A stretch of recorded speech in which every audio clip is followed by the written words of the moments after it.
Hi. People commonly think of the trumpet as quite a loud instrument, and indeed it has this sort of association, doesn't it, that if you have a royal occasion, maybe, that you have some fanfare for the king or the queen, you know.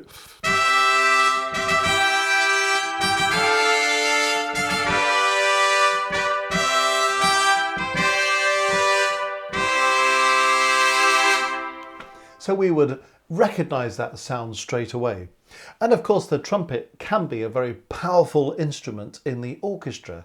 So if you want to add punch to a particular climactic point in the music, that kind of very brassy trumpet sound can make a real impact on the orchestra and just heighten the emotion for those high points in the music.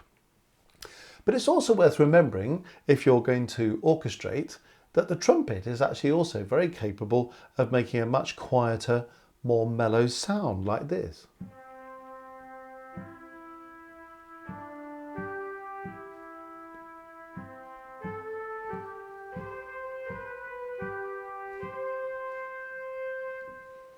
So it's a more wide-ranging, expressive instrument than some people give it credit for. So as well as all that kind of loud, punchy stuff, we can also produce really kind of sensitive, quiet sounds as well.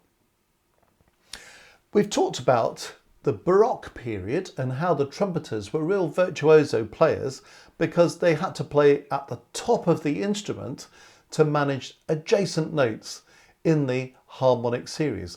But of course that was a real killer on stamina. You have to have your lips very tight together to be able to play at the top of the range like that. And so it's something to bear in mind when you're orchestrating, that you don't particularly want to have very long passages with trumpets right at the top of the range for a continuous period. A skilled player will manage it quite happily. A less skilled player will struggle, and actually it's just hard work on the player and a real challenge of stamina just to maintain this tight embouchure to play at the top of the range. So perfectly possible to play at the top of the range, but probably not a good idea to do too much of it.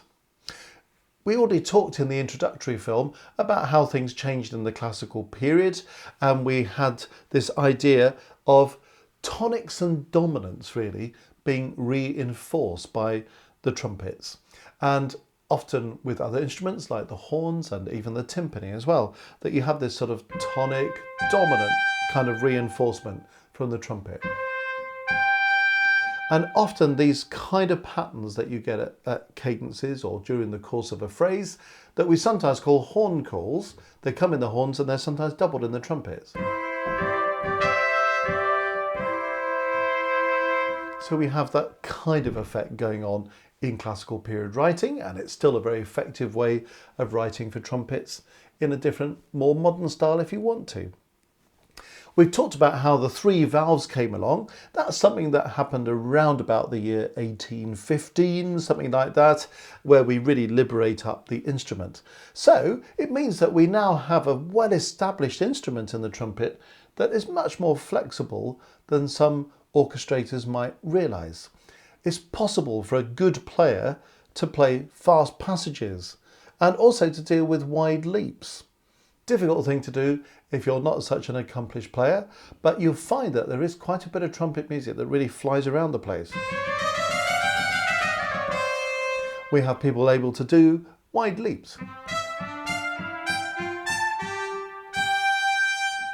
Not an easy thing to do, but a perfectly reasonable thing to do for a good player. A trumpeter can also move very quickly if you want him or her to do that by using a technique called double tonguing or triple tonguing.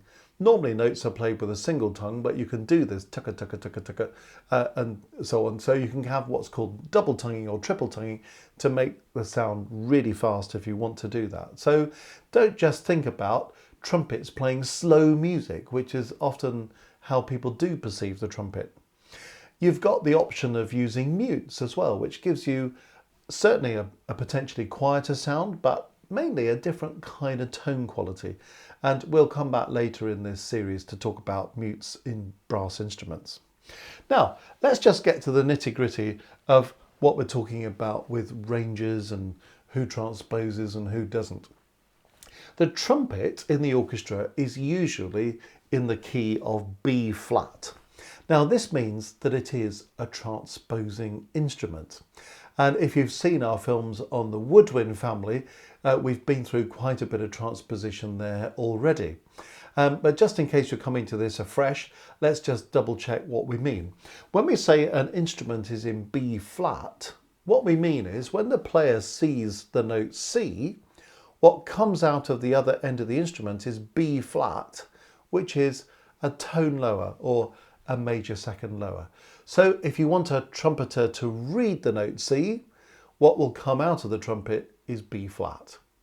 If you want the trumpeter to play B flat, so it sounds as B flat, you have to write the note C.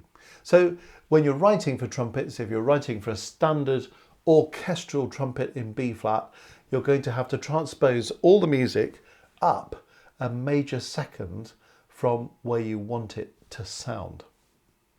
Now, just to complicate things a little bit further, the trumpet, while it's normally in B flat, isn't always in B flat. So sometimes you have a trumpet in A. Now, if we've got a trumpet in A, and we've also talked about related instruments to the trumpet like the cornet, and the cornet can sometimes be in A as well. Unusual, but trumpets and cornets do sometimes come in A. So what does this mean? It means that if I'm reading a C and actually playing that C that I'm reading on my trumpet, and my trumpet's in A, what's coming out of the end of the trumpet is a minor third lower.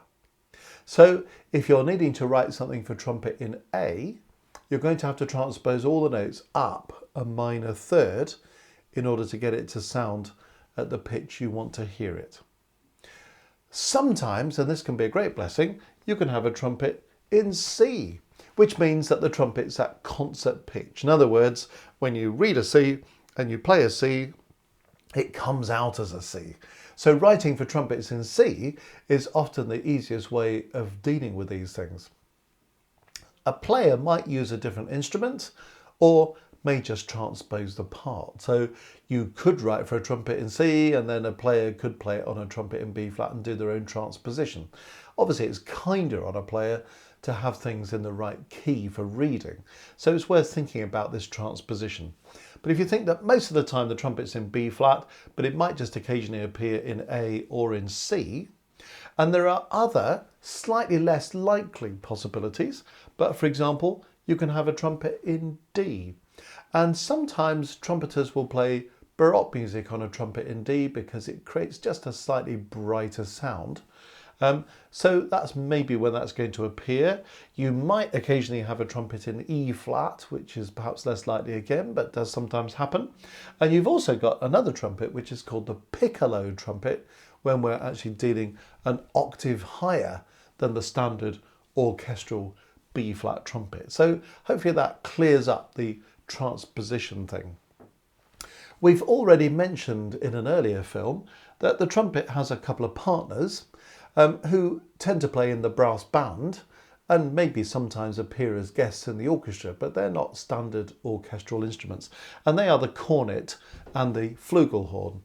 And they behave in just the same way, though they have a more, generally speaking, more mellow sound than the trumpet, or perhaps to put it the other way, a less bright sound than the trumpet, which is why they're particularly effective for some of those long solo melodies that you hear in brass band music. Now, in terms of the range of the trumpet, here is the written range. So we've got F sharp below middle C, going up to C, up there. Now, it's perfectly possible that a good trumpeter will be able to go above that C at the top, but we're kind of going off the normal expectation of what the trumpet range might be. Having said that, if you think about middle C up to A as the best part of the range to write for, then that could be helpful. So if we hear that range,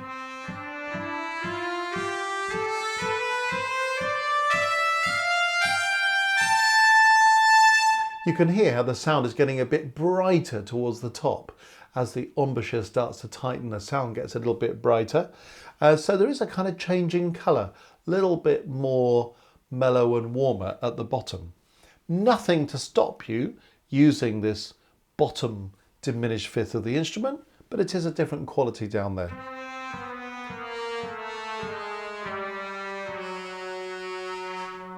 And the top third is really something that you would generally reserve for the strongest kind of playing. You know, if you've got a fortissimo passage and you really want to punch a trumpet sound at it, it will be very effective at the top.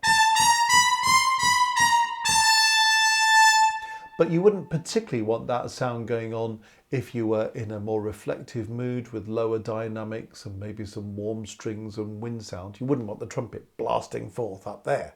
It is possible, as we've already indicated, you could have that kind of context using the trumpet lower in the range to create a more mellow sound for it. So there's an introduction to the trumpet in which we've tried to talk about a little bit about its historical development. We've talked about the keys in which you can find the trumpet. We've talked about the trumpet range, and we've talked about the ideal range as well.